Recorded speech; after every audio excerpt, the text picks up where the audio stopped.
Bring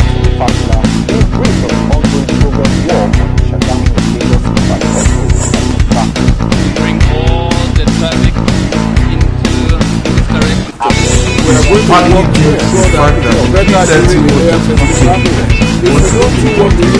the road will. Good day and welcome to another interesting episode of your program Infrastructure Weekly, where we extray the achievement of the Buhari administration in the area of infrastructure development. I am your anchor Ajibola Omuchikwa. We'll be back after this time out with the road sector. Don't go. Coming together of opportunity, and this is what infrastructure is the backbone of development, which explains the Buhari government's effort at bridging the facility gap. Infrastructure Weekly is a television package designed to bring you latest information on hundreds of development projects going on in various sectors all over the nation. There is no state in Nigeria today where you will not see our contractors busy at work. Power generation, rural electrification, road rehabilitations, national housing scheme, construction of roads and rail lines across the country, you name it. We are now able to produce 7,000 megawatt of power. That is no longer debatable. Infrastructure Weekly is Nigerians working together for a better Nigeria. So be better informed to take better informed decisions. Watch Infrastructure Weekly, showing on Channels Television Thursdays 2:30 p.m., NTA Network Wednesdays 5 p.m., and QoTV News Fridays at 8 p.m. Infrastructure Weekly, making development known. Today, we'll take out from the road sector where the federal government said its infrastructure development around the country has served as a platform to bring Nigerians closer together. The government promised that these developments will continue all over the country. The Minister of Power, Works and Housing, Babatunde Fashola, made this known on a visit to the local Oweto Bridge linking both Benue and Nasarawa State, and also helps in reducing the travel time between northern and southern Nigeria. National unity and peaceful cohabitation through unrelenting funding of infrastructure development has been a major achievement of the President Muhammadu Buhari administration. Minister of Power, Works and Housing Babatunde Fashola says that 7 years after the contract was first awarded, the local Oweto Bridge over River Benue in Nasarawa and Benue states is now connecting communities, states and their monarchs. Work continues here. If you hear people tell you that the country is divided, tell them they divided it. If they had built these roads, there will have been unity. This road is uniting two traditional rulers, the Agatu and the Meloko. It is reuniting farmers. So infrastructure is the basis for national unity. It brings people together, it brings prosperity, it is the foundation for jobs, it is a foundation for agric, it is the foundation for industries, and this is what President Buhari is committed to. The contract for construction of the bridge was first awarded on 29th of November 2011 with an initial completion period of 48 months, but work was delayed due to issues bordering on change of project alignment with its attendant effects on the regional design. Minister of Power, Works and Housing, while on an inspection tour of the project, says Nigerians deserve access to infrastructure, and the President Muhammadu Buhari administration remains committed to providing this.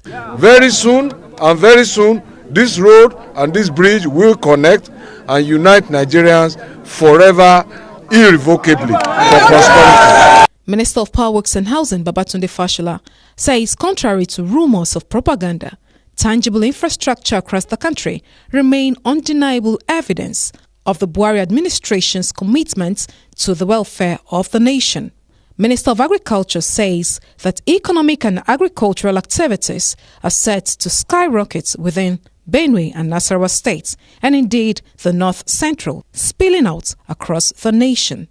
This is our second visit, the minister and myself, and as the farmers can see, when this bridge is finished, you will see lorries from Abuja, from Kano, from Enugu, Port Harcourt, from Aba, from Ebonyi, coming here to load beans, to load rice, to load yams, and to load guinea corn.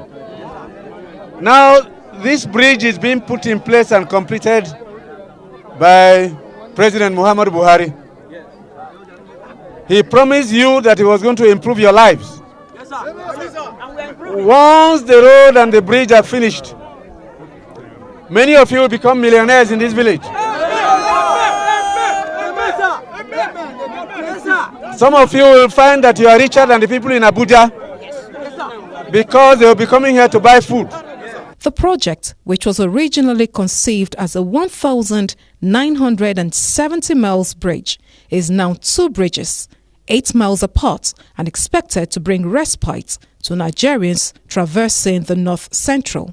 The Emir of Loko, the Agagatu, and farmers around the River Benue expressed their joy and appreciation to President Buhari for committing to the completion of the Loko-Oweto bridges, saying that it has given them a new lease of life. In fact, we have to appreciate, and we really appreciate the federal government over this bridge through Nasarawa to Agatu.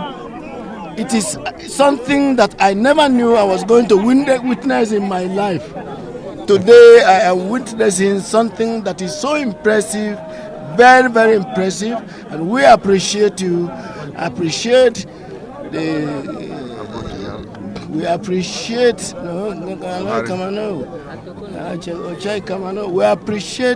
the head of state for the gesture and for what he's doing for Agatu people. We appreciate him, and we remain very, very appreciative of him. Wannan hanya da gada da ake mana da kuma hanya muna farin ciki kwarai da gaske da Muhammadu Buhari, kuma a shirye muke mu zaɓi Muhammadu Buhari. Ina tabbatar muku da ƙasar Agatu da ƙasar Loko gabaki ɗaya na Sras. This road and bridge that President Muhammadu Buhari has constructed for us, we are very happy, and by the grace of God, all the people of Loko and Oweto will vote for him in 2019. Har ma mun ba da filin da za a yi, saboda haka ga honorable minister nan ina tabbatar mana cewa za mana maganar wuta, za ba mu wuta, saboda haka insha Allah shekara 4 da rage ba wani wanda zai zabi wani jam'iyya ba APC ba, saboda haka Allah ya da kuka zo lafiya Allah ya sa ku koma gida lafiya. We are very happy for the bridge, too much, because coming of the bridge and the road, we have a benefit of our crops, and we are also wise, and we are also have money, and we are also seeing better things in Nigeria. Welcome, my minister. We are very, very happy for you. And this government that bring this thing to us, since our forefather, we never seen this type of thing. And this, as we get this type of thing, we are even pray for this regime to stay more than 50 years in Nigeria. As you can see, there are a lot of development you can achieve through this. From here, you can go to southeast, south, even southwest is closer than any other location. Not to talk of economic activities. Before, we normally travel through the water, but now you can use your motorbike, you can use bicycle, you can use everything and follow this bridge within 5 minutes and reach the location. Not to talk of employment and other things. Our community, our youth today are very busy in their employment. They have built houses, they have buy cars, they have done everything that you didn't expect. So this bridge is a great development to the community, to the state, and to the nation entirely. The overall progress of work is presently at over 90%, at a time lapse of 100%, as at 29th of November 2018. A total of 2.055 kilometer length, the longest bridge over River Benue in Nigeria, the longest in existing across any river, not only River Benue. And the work has been so very good. They have been doing a very good job. They have completed, in fact, the eastern side, that's the one on the local band, is fully completed, including the parapet wall, the walkways and everything, while the western part, which is the Oweto band of the long bridge, is almost completed, just have about 3 axes to be connected. The 2 smaller bridges are fully completed structurally, so what is left now is the connecting road from here and also to link it to the natural local road that is coming from that side. This road, when completed, will reduce travel time by not less than 2 hours for people going to the southeastern part of the country, and it's the best connection linking the southeastern borders to the northwest. It increased agricultural produce, and as we know, the people of this area are agrarian people, so it's going to be a very good achievement for the federal government, for the people of this area, Owito and Loko. With over 3,000 kilometers of road constructed, reconstructed and rehabilitated across the 6 geopolitical zones of the country by the President Muhammadu Buhari administration, Minister of Power Works and Housing, Babatunde Fashola, says Nigerians are in for better travel experiences, increased socio-cultural relations, and heightened economic activities and benefits.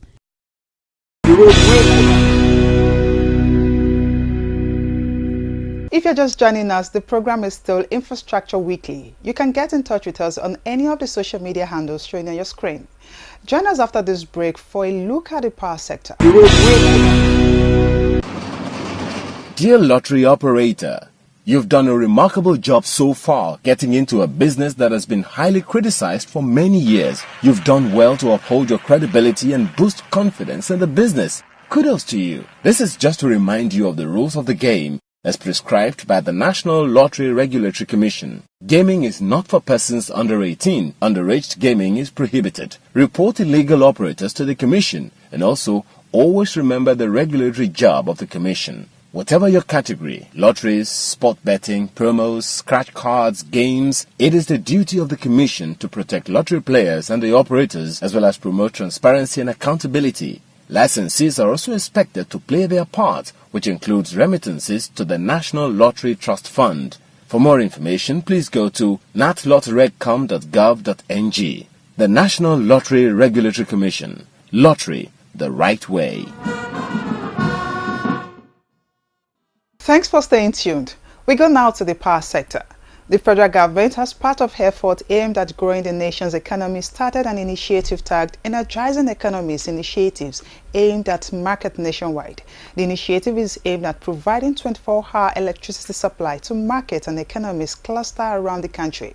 Minister of Power Works and Housing, Babatunde Fashola, who was speaking at the December next year Power Dialogue, said the initiative will ensure that more power is enabled and available to Nigerians while also making use of off-grid solutions to address the challenges of power supply in the country. A few hours of blackouts can cause devastating results for your business operation simply because almost everything today is electronically operated. Businesses, private and public sectors, everyone will be affected. The whole economy could be shut down or millions of dollars worth of transactions lost within a day of total power meltdown. That is why uninterrupted power supply is so important for businesses and large facilities. The federal government of Nigeria had recently launched the Energizing Economies Initiative to increase energy access and economic growth by assisting private sector developers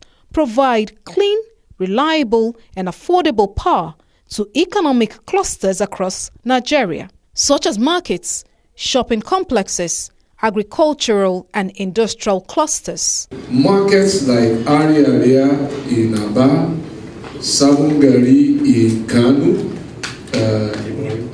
Ekmori is ongoing. Sura has been connected, so you can go to Sura market and go and ask the people in Sura what their experience has been for the last almost 100 days. They haven't had to put on a generator. And 37,000 shops in our area are going to benefit. 13,000, I believe, in Sabungari. So we are decoupling in order to gain traction and access. The essence of the off-grid power project's transmission and distribution expansion program is to increase the supply of electricity to Nigerians all over Nigeria. The incidentally again effect today, transmission got approval for a $486 million loan to expand and strengthen its current grid capacity, which is now 7,124 megawatt last simulation, and hopefully take it to 10. A couple of our power projects are coming to conclusion. So the outlook is increased power, increased transmission, hopefully increase distribution if we solve all of the problems, but also increase decentralization and access to power. In line with the commitment of this administration towards economic development, over 200,000 small businesses will enjoy 24 hours power delivery through the Energizing Economies initiative that is being implemented by the Federal Ministry of Power Works and Housing and Rural Electrification Agency across markets and the 6 geopolitical zones of the country. Thanks for staying tuned. The program is still Infrastructure Weekly. You can get in touch with us on Facebook, and that's Infrastructure Weekly, and on Twitter at Infra_Weekly. Still staying with the sector, and on moves being made to address the challenges of power supply to strategic sectors of the economy and nation. The federal government has initiated a move that will soon be seen in the universities, with 37 federal universities to benefit from 24-hour supply of electricity through what is known as Energizing Education Initiative. Minister of Power Works and Housing Babatunde Fashola spoke more on the initiative at an interactive section with some Nigerians in Abuja, the nation's capital. The education sector constantly faces a wide array of risks that could impact their access to power necessary to run their facility, and without power, education cannot take place. Power outages do not just threaten one specific climate, location, or facility. Education facilities can be impacted by potential threats, and if those threats happen on an education facility, power could be lost for minutes or days. That is a threat to not only education but public safety as well. In recognition of this, the federal government, through the Ministry of Power Works and Housing, stated that the Energizing Education Initiative is aimed at rejuvenating the nation's education system by providing uninterrupted power supply to a total of 37 federal universities and 7 university teaching hospitals. We have 9 universities, first pilot out of 37 universities, where some work is going on now. Equipment has been ordered, some have been shipped, some are mid-sea, to ensure that ultimately when we finish, 37 federal universities will have no business with the grid again, and they will have reliable power. All of this is going on as I speak, and they're verifiable. The initiative is to alleviate the burden of enormous cost of self-power generation, which includes but is not limited to the high capital expenditure on diesel for generators. It will also promote renewable and cleaner energy technology geared towards the reduction of environmental pollution. The DISCOs are also taking steps on investments in line with the commitment of the President Muhammadu Buhari administration by intensifying efforts towards achieving incremental power. I know that the DISCOs are also talking to a lot of internal and external investors trying to raise capital. So we're waiting for them to conclude and say, come, this is what we want to do. Some of them, in a fit of anger, said, come and buy us out. The truth is that the Nigerian people said government should get out of power. So government is trying to get out, and the DISCOs are saying come back in again. We want to get out so that Nigerian businessmen and businesses can run these businesses the way Nigerian people wanted it to be by the Act of Parliament of 2005.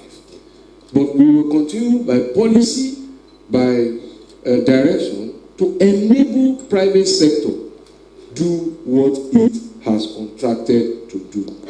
The initiative will enable the institutions benefit from world-class training schools for the training of students in renewable energy, as well as provide optimized security for the safety and well-being of students and staff through the installation of streetlights on campuses, which is only a small component of the project.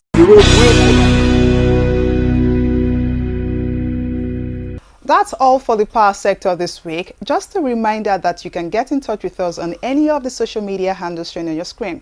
Join us after this break for a look at the housing sector as we hit the home stretch.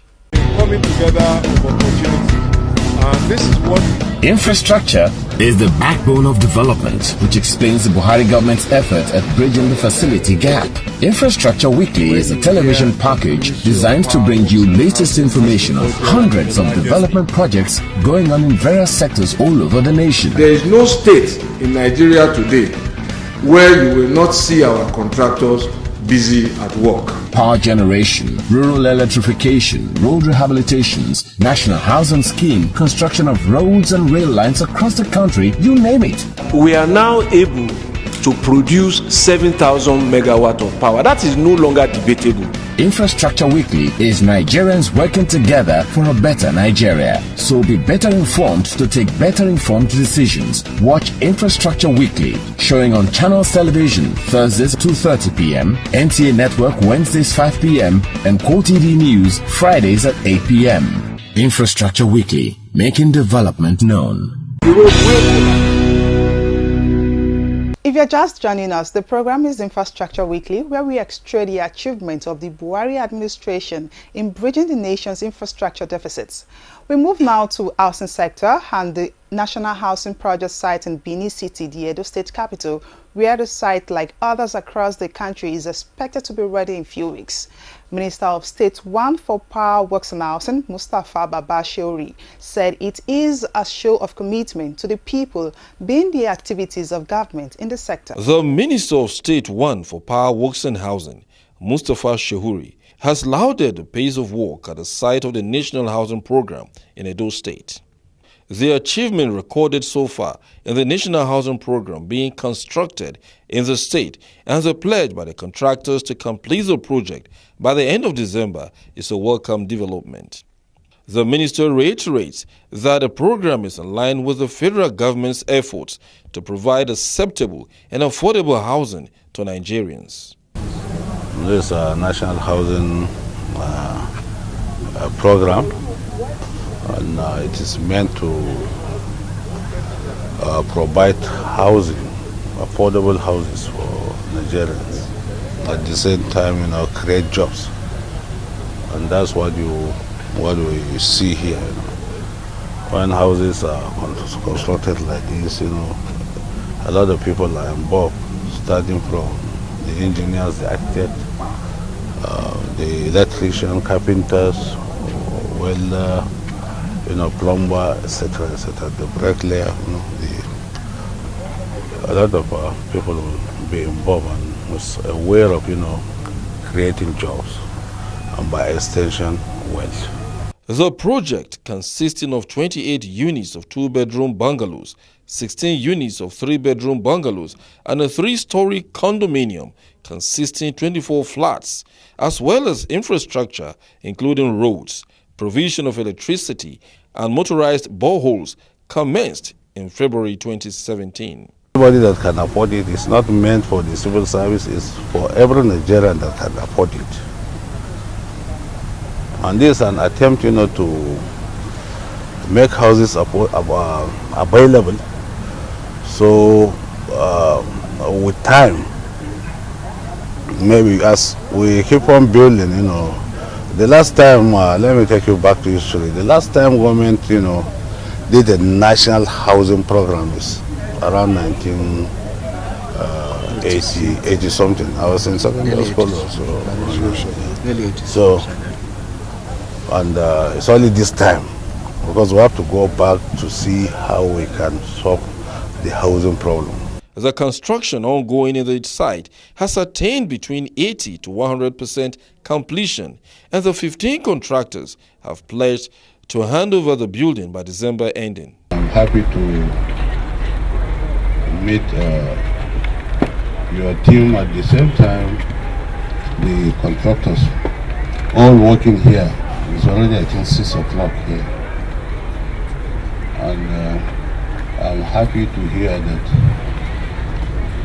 this project will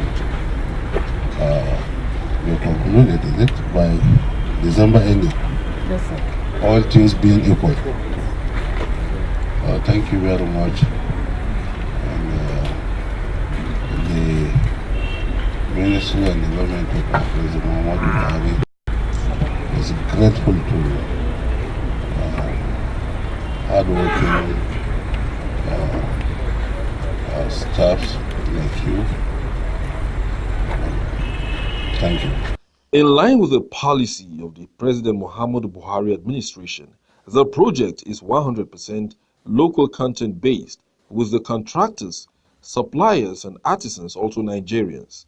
Shehuri says the government will continue to support infrastructure development, adding that the National Housing Project is being undertaken in the 36 states of the Federation. And that's all on this week's episode of the program. Join us again for another interesting edition of the program. Till then, drive safely on the road in this Yuletide season. Don't drink when you are going to drive, and continue to protect public utilities by taking ownership, and lastly, pay your tax. Thanks so much for staying tuned. I am Ajibola Onwuchekwa. Bye for now. Bring